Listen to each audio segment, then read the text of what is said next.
Assalamualaikum warahmatullahi wabarakatuh. Let's start our lesson by basmalah.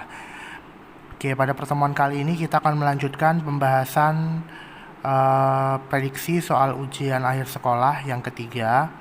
Kenapa Pak Imam bilang yang ketiga? Karena yang pertama kemarin kita sudah bahas soal nomor 1 sampai 10. Yang kedua kita sudah bahas 11 sampai 20 dan ini yang ketiga kita akan bahas dan nomor 21 sampai 30. Semuanya anak-anak Bapak pegang kertasnya masing-masing. Kertas yang sudah Pak Imam bagikan kemarin ya. 21. Sebuah bangun ruang memiliki sifat sebagai berikut. Memiliki alas dan tutup berbentuk lingkaran yang sama luas, memiliki dua rusuk lengkung, tidak memiliki titik sudut.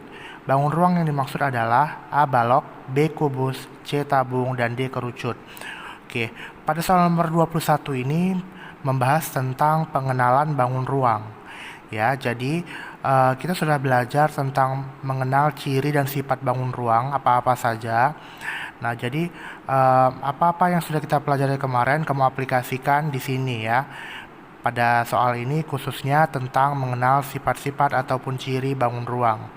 Kita cek satu persatu bangun ruangnya sesuai dengan sifat yang diketahui. Memiliki alas dan tutup berbentuk lingkaran yang sama luas. Balok. Kamu tahu balok? Ya, balok itu adalah bangun ruang yang dibentuk oleh bangun datar persegi ataupun persegi panjang. Jadi, alas balok itu berbentuk persegi panjang, bukan berbentuk lingkaran. Maka bukan balok jawabannya. Yang kedua, kubus. Kubus ini bangun ruang yang dibentuk dari bangun datar persegi, semua sisinya sama. Ya, alas, atas, tutup, kanan, kiri, depan, belakang semuanya berbentuk persegi. Sementara ciri yang diketahui itu lingkaran, berarti dia bukan kubus. Yang ketiga, tabung. Tabung ini adalah bangun ruang yang atas sama alasnya berbentuk lingkaran. Ya, bisa dibayangkan kaleng susu, tutupnya berbentuk lingkaran, alasnya juga berbentuk lingkaran. Ya, berarti kemungkinan jawabannya adalah tabung. Kita cek yang kedua. Memiliki dua rusuk lengkung. Ya, kalau Pak yang menggambarkan tabung itu seperti ini. Nah, tadi atas sama alas berbentuk lingkaran sama luas ya. Memiliki dua rusuk lengkung. Ini dia. 1, 2. Berarti sifat yang kedua dipenuhi oleh tabung. Sifat yang ketiga tidak memiliki titik sudut. Ya, tabung tidak memiliki titik sudut. Maka jawabannya adalah C, tabung. Yang keempat, yang kedua, perhatikan koordinat kartesius berikut ini. Ya, ini ada titik A, titik B, dan titik C. Sebelum kita ke soal, kita akan membaca dulu titik-titik ini. Titik A itu letaknya negatif 4, negatif 3. Jadi cara membaca koordinat kartesius itu dimulai dari sumbu X, baru sumbu Y. Sumbu X, lalu sumbu Y. Jadi kalau A sumbu X-nya itu berapa? Negatif 4.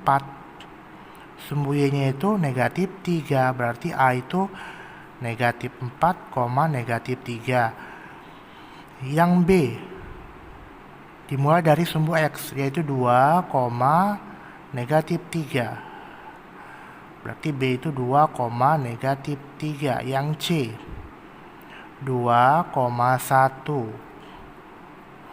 Oke, sekarang kita baca pertanyaannya.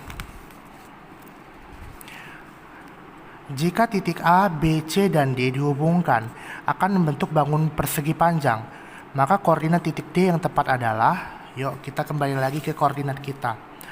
Kalau A, B, C, dan D dihubungkan, dia akan membentuk persegi panjang.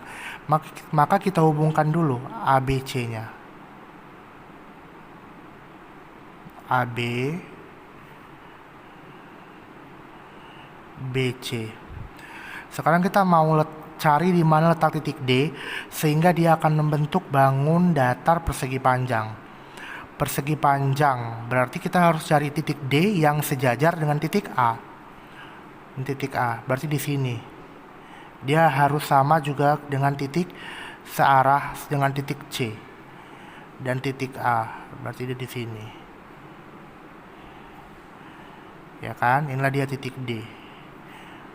Lalu kita tarik garisnya, kita coba apakah akan membentuk persegi panjang.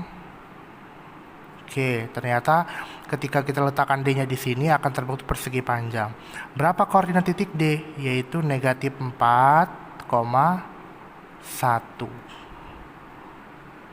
Ini dia. Kita cek jawabannya. Jawabannya adalah D. Oke. Nomor 3, banyak sumbu simetri dari bangun datar di samping adalah sumbu simetri. Sumbu simetri itu adalah sumbu atau garis yang membagi dua suatu bangun sama besar, sama luas. Jadi untuk cara membaginya, kita bagi dari titik sudutnya. Kita bagi ke sisi yang ada di depannya. Kita ambil titik sudut yang ini. Kita bagi ke sisi yang di depannya, ini. Oke, kita tarik. Nah, perhatikan.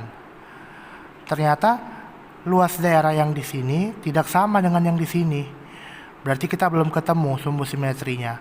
Sekarang kita tarik dari sini, ya, ke sisi bagian depan. Nah, ketika ditarik dia juga tidak membagi dua sama besar. Selanjutnya dari sini kita tarik.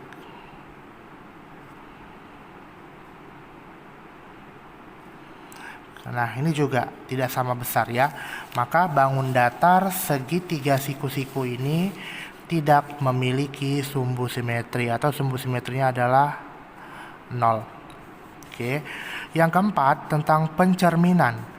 Pencerminan bangun datar berikut adalah kita harus tahu sifat benda. Ya, dalam pencerminan yaitu jarak dari bayangan ke cermin sama dengan jarak dari benda ke cermin. Ya, jadi yang S ini adalah cerminnya. S ini cerminnya. Cermin. Ini bayangan, ini benda, bayangan benda, bayangan benda, bayangan benda. Sekarang kita cek jaraknya ya, jarak dia ke cermin. Titik ini berarti ini benda, berarti bayangannya yang ini. Nih ya, kita cek jaraknya. Jarak dari sini kemari, ya, itu sama dengan jarak dari sini kemari. Sekarang kita cek jarak dari sini ke cermin. Di sini. Ini kemari. Sudah berbeda ya. Sudah berbeda, berarti sudah jelas. Tanpa harus mengecek titik yang lain, sudah jelas bukan ini dia jawabannya. Kita cek yang ini. Berarti mereng seperti ini. Jarak dari sini kemari dengan jarak dari sini kemari tidak sama ya. Sudah, berarti bukan itu jawabannya. Kita cek yang ini. Sudah jauh. Kita cek yang ini kemari, ini kemari. Ya, sama ya. Ini kemari, ini kemari. Sama, ini kemari. Kita cek. Ini kemari. Sama dia jaraknya. Ini kemari. Ini kemari juga sama jaraknya ya. Kita berbicara tentang jarak sekarang. Jarak dari titik. Jarak dari bayangan titik ke cermin harus sama dengan jarak dari benda, titik benda ke cermin. Maka jawabannya adalah B. 25. Berikut adalah data jenis ekskul 25 siswa. Ada futsal sampai pemrograman. Nah, tabel yang tepat berdasarkan data tersebut adalah, berarti kita data dulu ya, data mentahnya. Futsal ada 1, 2, 3, 4, 5, 6. Ada 6. Taekwondo 1, 2, 3, 4. Ada 4. Tari 1, 2, 3. Pemrograman 1, 2, 3, 4, 5, 6, 7, 8. Terakhir robotik 1, 2, 3, 4. Ada 4. Itu dia ya. Ada yang ketinggalan? Tidak ada ya. Berarti ini dia data mentahnya. Sekarang kita mau cek tabelnya.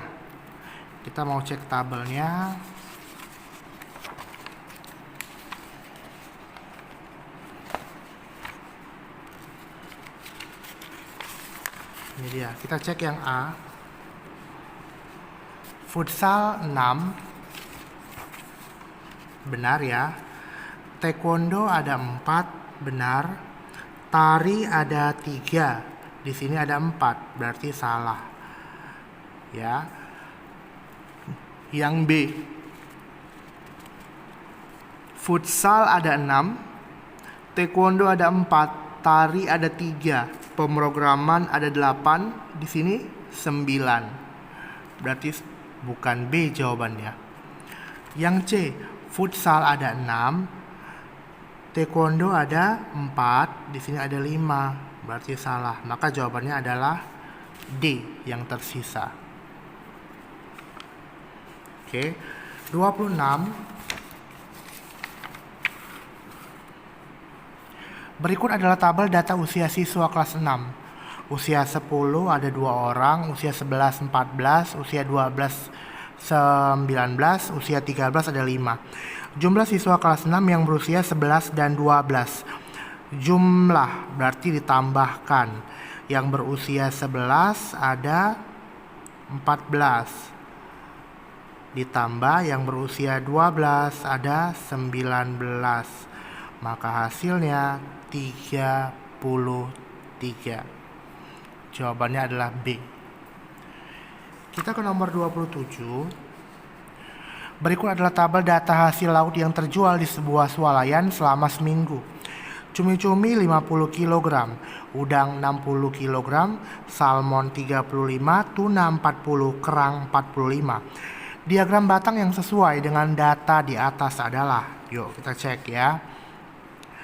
Kita cek yang A, cumi 50, benar ya. Udang 60, kita cek di diagram, udang 60. Salmon 35, kita cek di diagram, salmon 30. Berarti bukan A jawabannya. Oke, kita lanjut. Cumi ada 50, di sini 50, benar. Udang ada 60, di sini 60, di sini 55 ya. Di tengah-tengah antara 50 dan 60 ada angka 55. Berarti udangnya tidak sesuai. Oke, yang C. Cumi-cumi ada 50, di sini 50, benar. Udang ada 60, di sini 60, benar. Salmon ada 35, di sini ada 35 ya. Dia terletak di antara 30 dan 40, berarti 35. Benar. Selanjutnya tuna ada 40, di sini ada 40. Benar. Kerang 45, di sini ada 45. Nih, di antara 40 dan 50 berarti ada 45. Benar. Maka jawabannya adalah C. Oke, kita lanjut ke soal yang berikutnya. Kita nggak usah cek yang D lagi ya. Kita tidak usah cek yang D lagi karena kita sudah menemukan jawaban yang benar. 28. Perhatikan tabel nilai ulangan matematika beberapa siswa kelas 6. 60 ada 5, 70 ada 5, 80 ada 4 orang, 95 orang, 100 ada 1 orang. Rata-rata nilai ulangan matematika pada tabel di atas. Nah, berarti ini kita berbicara tentang rata-rata ataupun mean. Mean data yang kelompok karena disajikan dalam bentuk tabel. Ya, bagaimana cara menyelesaikannya? Nah, langkah pertama kita tambah tabel di sini, kita tambah kolomnya. Ya, kita tambah. Apa isi kolom ini? Kolom ini isinya perkalian data pertama dikali frekuensi pertama, 60 kali 5. Data kedua kali frekuensi kedua. Data ketiga kali frekuensi ketiga. Data keempat kali frekuensi keempat. Data kelima kali frekuensi kelima.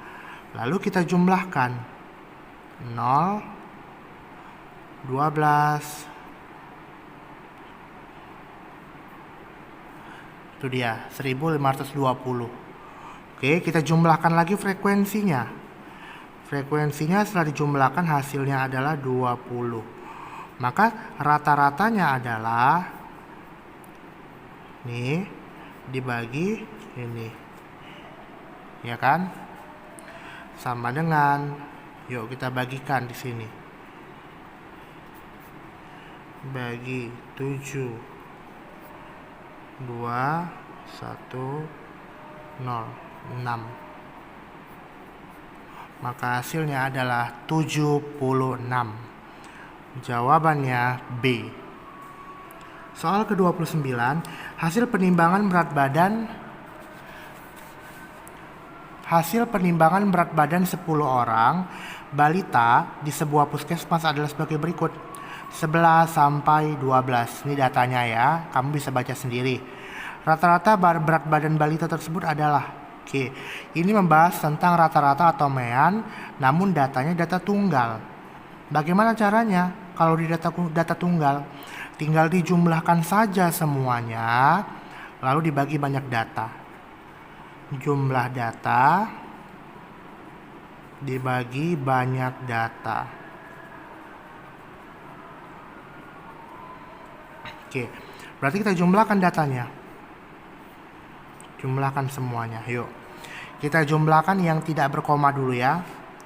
Jadi kita buat di sini 11, 8, 14, 9, 12, 13, 10, 12. Ini kita jumlahkan. Ini bilangannya yang tidak berkoma ya. Nanti yang berkoma kita pisahkan. Yaitu ada 8,5 dan 10,5. Kita pisahkan di sini. Baru nanti kita gabungkan. Oke. 9, 13, 22, 24, 27, 29. 2, 3, 4, 5, 6, 7, 8. 89. Yang berkoma 19. Berarti tambahkan 108 ya. Maka jumlah datanya adalah 108 dibagi banyak data. 1, 2, 3, 4, 5, 6, 7, 8, 9, 10 dibagi 10. Hasilnya adalah 10,8. D jawabannya. Oke, kita lanjut soal nomor 30. Yang terakhir nih. Diagram berikut menunjukkan data nilai ulangan IPS siswa kelas 6. Modus itu adalah data yang paling sering muncul. Kalau dia pada diagram ataupun pada tabel, cara menentukan modusnya sangatlah gampang. Kamu tinggal cari frekuensi tertinggi, frekuensi terbanyak. Nilai 50 frekuensinya 2, nilai 60 frekuensinya 8, nilai 70 frekuensinya berapa ini di tengah-tengah 10 dan 12? 11. Frekuensi dari nilai 80 ada 10. Frekuensi dari nilai 90 ada 9 di tengah-tengah ya. Frekuensi nilai 100 ada 7. Mana frekuensi terbanyak? 11. 11 itu merupakan data 70. Maka jawabannya adalah 70. Oke nak, sekian dulu penjelasan dari Pak Imam mengenai pembahasan soal ujian akhir sekolah yang ketiga, yaitu nomor 21 sampai 30. Untuk pembahasan lebih lengkapnya, kita bertemu di Google Meeting. Ya, selamat bertemu di Google Meet. Silahkan pelajari dulu apa yang Pak Em sampaikan di sini. Jadi ketika nanti kita Google Meet, kita akan membahas pertanyaan mungkin yang ada dari kamu, kita bahas sama-sama di Google Meet. Ya, jadi ketika kamu sudah mempelajarinya sekarang, kamu bisa lebih interaktif saat kita bertemu di Google Meet. Oke, selamat bertemu di Google Meet. Kita akhiri pembelajaran hari ini dengan mengucap lafaz Alhamdulillahirrabbilalamin. Wassalamualaikum warahmatullahi wabarakatuh.